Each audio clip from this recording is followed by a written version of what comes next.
বিসমিল্লাহির রহমানির রহিম। সুপ্রিয় অষ্টম শ্রেণী ও জেএসসি পরীক্ষার্থীরা, আশা করি ইনশাল্লাহ তোমরা সবাই ভালো আছো।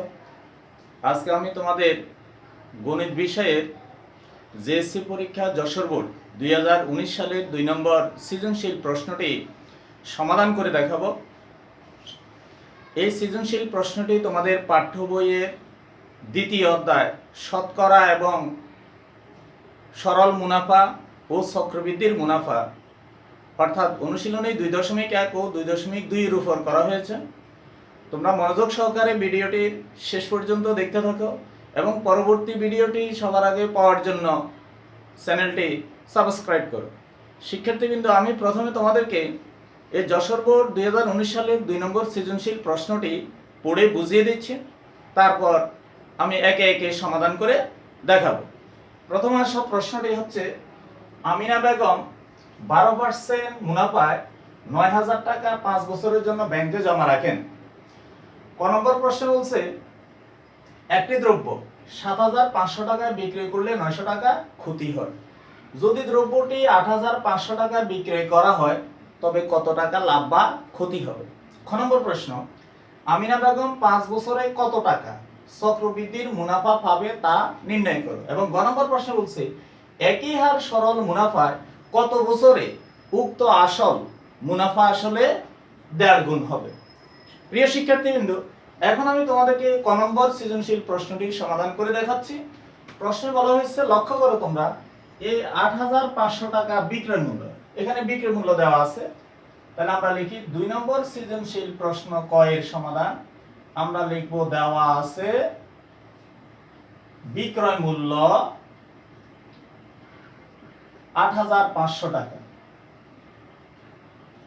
বিক্রয় মূল্য দেওয়া আছে 8,500 টাকা এবং এখানে বলা আছে দ্রব্যটি 7,500 টাকা বিক্রয় করলে 900 টাকা ক্ষতি হয়।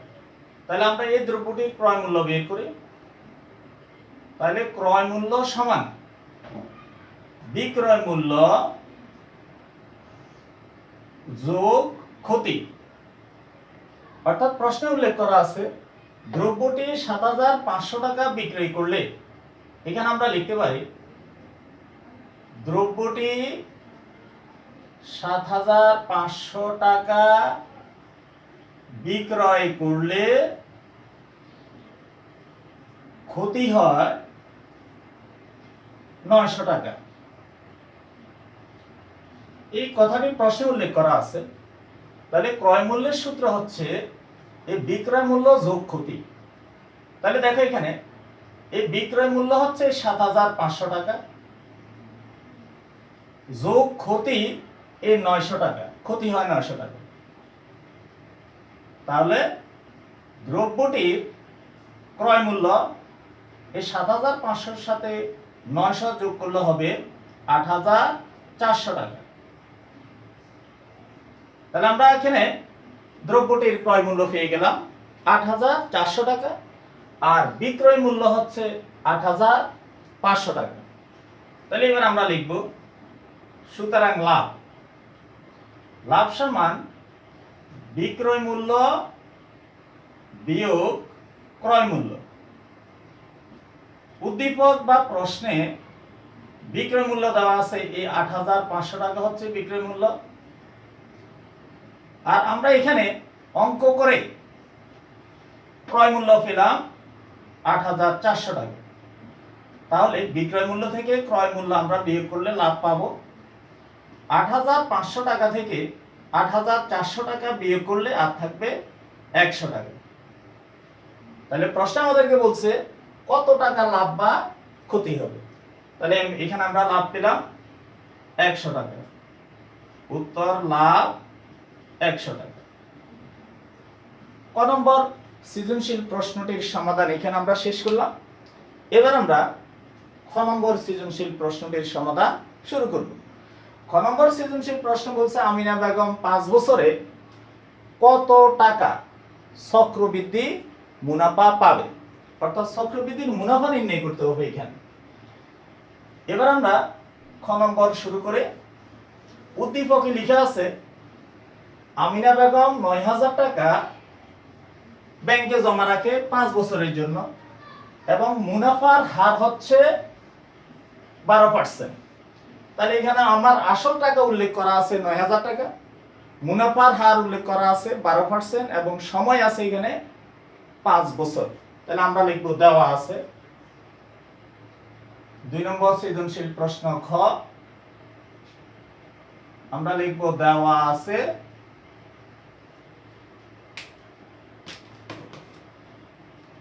আসল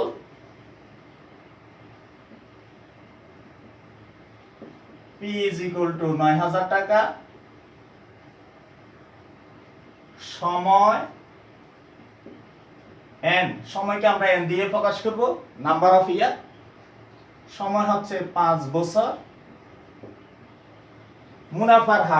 মুনাফার হারকে আমরা r দিয়ে প্রকাশ করি, মুনাফার হার r is equal to 12%।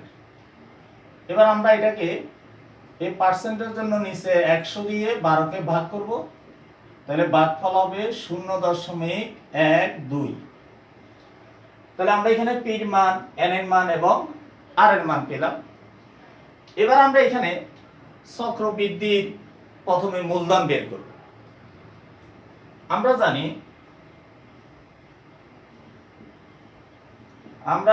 চক্রবৃদ্ধির মূলধন বা চক্রবৃদ্ধির মূল বা স্ববৃদ্ধি মূল একই কথা। চক্রবৃদ্ধির মূল এটাকে আমরা সি দিয়ে প্রকাশ করি, অর্থাৎ সির যে মানটি বের হবে সেটা আসল এবং চক্রবৃদ্ধির মুনাফা বের হবে। তাহলে চক্রবৃদ্ধির মূলধন C is equal to P into 1 plus R whole to the power n। এটি হচ্ছে চক্রবৃদ্ধির মূলধন এবং মুনাফা নির্ণয়ের সূত্র।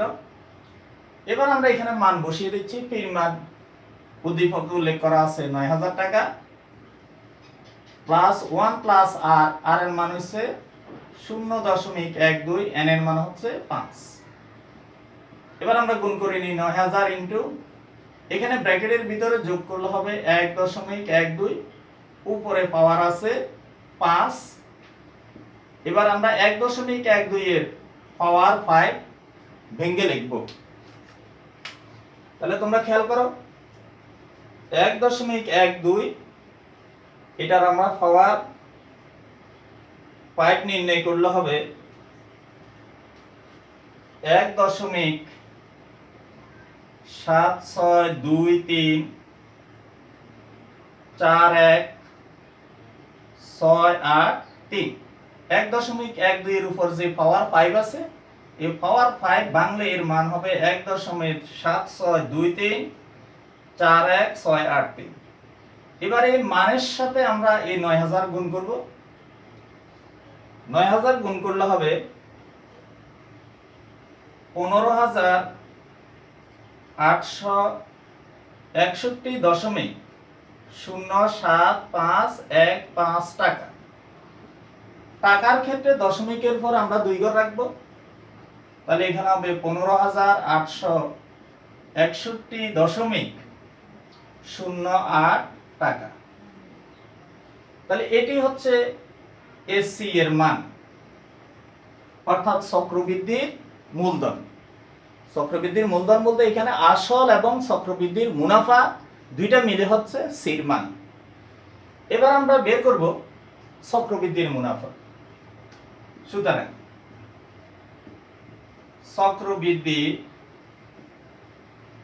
মুনাফা সমান, এই চক্রবৃদ্ধির মুনাফাকে আই দিয়ে প্রকাশ করা হয়, তাহলে I is equal to C minus P. তাহলে সির মান হচ্ছে 15861.08 মাইনাস পির মান হচ্ছে 9000, পি হচ্ছে আসল। তাহলে এই মুনাফা আসল থেকে, অর্থাৎ চক্রবৃদ্ধির মুনাফা আসল হচ্ছে 15861.08, মুনাফা আসল থেকে এই আসল 9000 বাদ দিলে আর মুনাফা থাকবে আমাদের, আমরা এই টাকা থেকে 9000 বাদ দিলে আর থাকবে 6861.80 টাকা। প্রশ্ন আমাদেরকে বলছে চক্রবৃদ্ধির মুনাফা নির্ণয় করো।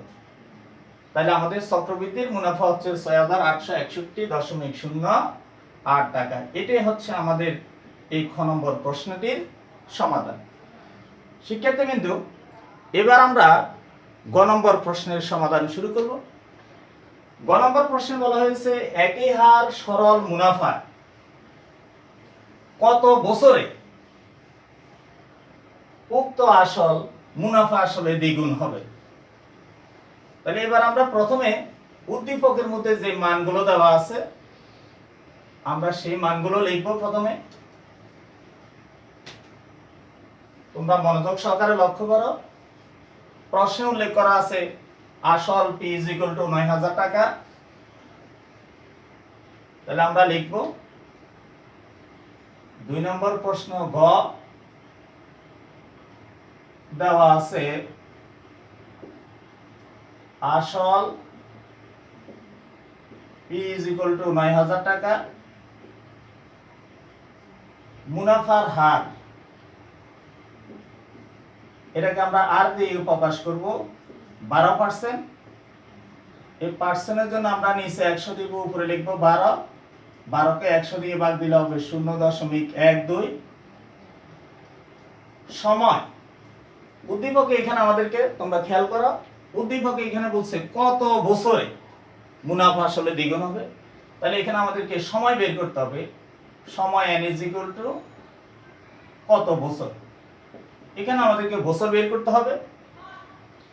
এবার আমরা এখানে মুনাফা আসলে এখানে উল্লেখ করা আছে, খেয়াল করো, মুনাফা আসলে 1.5 গুণ। তাহলে আমরা লিখি এখানে মুনাফা আসলে 1.5 গুণ। সুতরাং এবার মুনাফা আসল বের করব। তাহলে মুনাফা আসল সমান এই আসলের 1.5 গুণ, আসল হচ্ছে ৯,০০০ টাকা, গুণ 1.5 গুণ মানে 1/2 ব্র্যাকেটের বাইরে আমরা টাকা লিখব। আমরা এখন যেটি বের করছি সেটি হচ্ছে মুনাফা আসল। মুনাফা আসলে 1.5 গুণ, তাহলে আসল হচ্ছে ৯,০০০ গুণ 1.5। তাহলে ৯,০০০ ইন্টু 1/2 এটিকে সমস্ত বাংলা হবে 2/3। 2 একে 2, 2 আর 1 3 টাকা। এই 2 দিয়ে এই ৯,০০০ কে ভাগ দিলে হবে 4,৫০০। 4,৫০০ কে 3 দিয়ে গুণ করলে হবে 13,৫০০ টাকা। তাহলে 4,৫০০ ইন্টু 3 13,৫০০ টাকা। এটি হচ্ছে আমাদের মুনাফা এবং আসল। এবার আমরা সরল মুনাফা বের করব। সুতরাং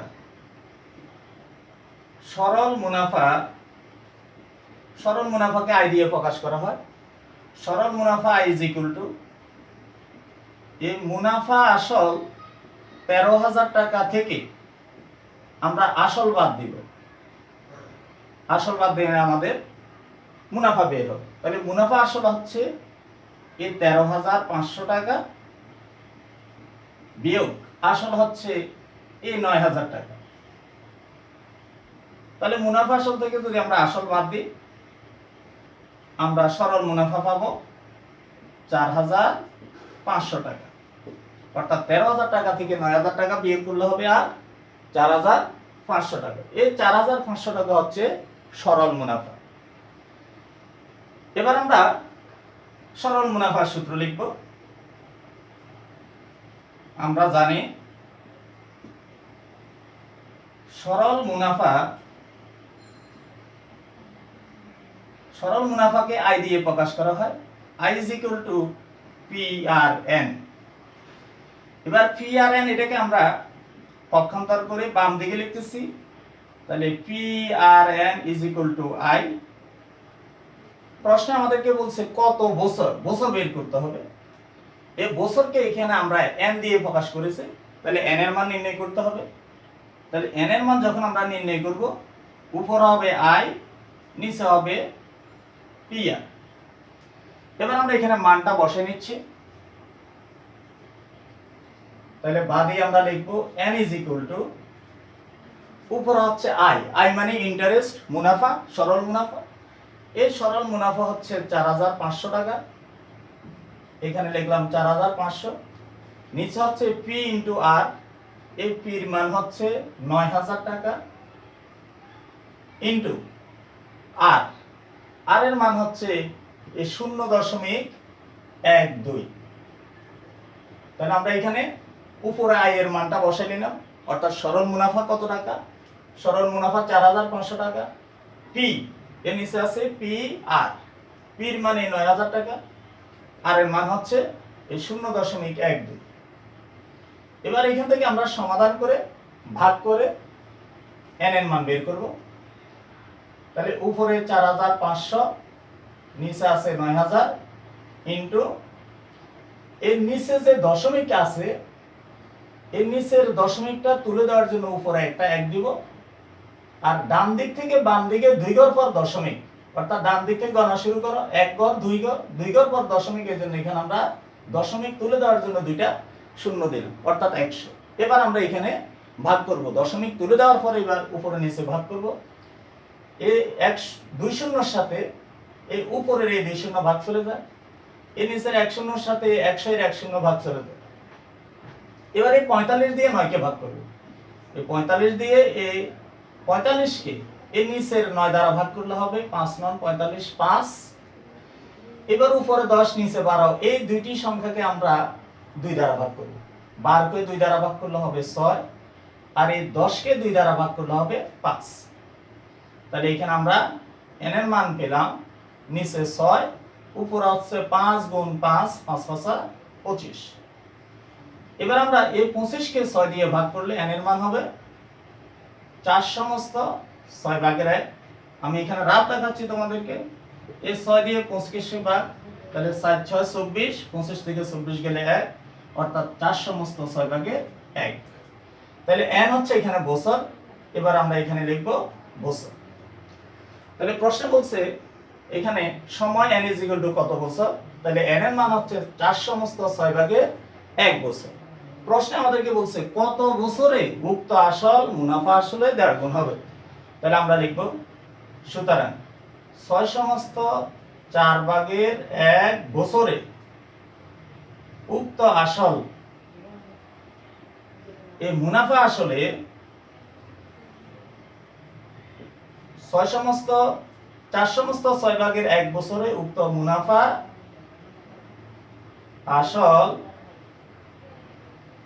আসলে ১.৫ গুণ হবে।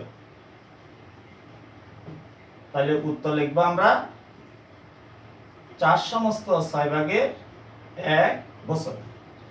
শিক্ষার্থী, কিন্তু আমি তোমাদেরকে আবারও এই ভাগটা আবারও করে দেখাচ্ছি, তোমরা মনোযোগ সহকারে লেখো। এই প্রথমে আছে এখানে ৯,০০০ ভাগের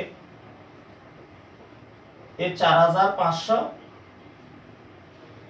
নিচে আছে ০.১২, এই ১২র আগে দশমিক আছে, এখানে ১-এর আগে এই দশমিকটা তুলে দেওয়ার জন্য আমরা এখানে উপরে দিব ১, ২ ঘর পর দশমিক, এখানে দুইটা শূন্য দিব। তাহলে ১২র আগে যে দশমিক আছে দশমিকটা উঠে গেল। এবার আমরা ভাগ করব, এই নিচের ৩ শূন্যের সাথে এই উপরে এই ৪৫০০ এর ২ শূন্য এবং ১০০ এর ১ শূন্য, উপরে ৩ শূন্য, নিচের ৩ শূন্য ভাগ করলাম। এবার নিচের ৯ দিয়ে উপরের ৪৫ কে ভাগ দিলে হবে ৫ ৯ ৪৫ ৫, উপরে ১০, নিচে আছে ১২, এই ১০ কে ২ দিয়ে ভাগ দিলে ৫, ১২ কে ২ দিয়ে ভাগ দিলে ৬। তাহলে ভাগ করার পর নিচে থাকে ৬, উপরে থাকে ৫ গুণ ৫, ৫ ৫ ২৫, এই ৬ ভাগের ২৫, এটাকে ভাগ করলে হবে ৪ সমস্ত ৬ ভাগের ১। তাহলে তোমরা আশা করছি এই ভাগটি বুঝতে পেরেছো। তাহলে আমরা এখন তোমাদেরকে এই যশোর বোর্ড ২০১৯ সালের ক নাম্বার, খ নাম্বার এবং ঘ নাম্বার এই ৩টি সৃজনশীল প্রশ্ন সমাধান করে দেখালাম। আশা করি তোমরা এই সৃজনশীল প্রশ্নটির সমাধান বুঝতে পেরেছো। পরবর্তী ভিডিওতে আমি তোমাদের এই ৮ম শ্রেণীর জেএসসি পরীক্ষার বিভিন্ন বোর্ডের বিভিন্ন সালের গুরুত্বপূর্ণ সৃজনশীল প্রশ্নগুলো সমাধান করে দেখাবো। তোমাদের সকলের সুস্বাস্থ্য কামনা করে আজকে এই পর্যন্তই। ইনশাআল্লাহ দেখা হবে পরবর্তী ভিডিওতে। আল্লাহ হাফেজ।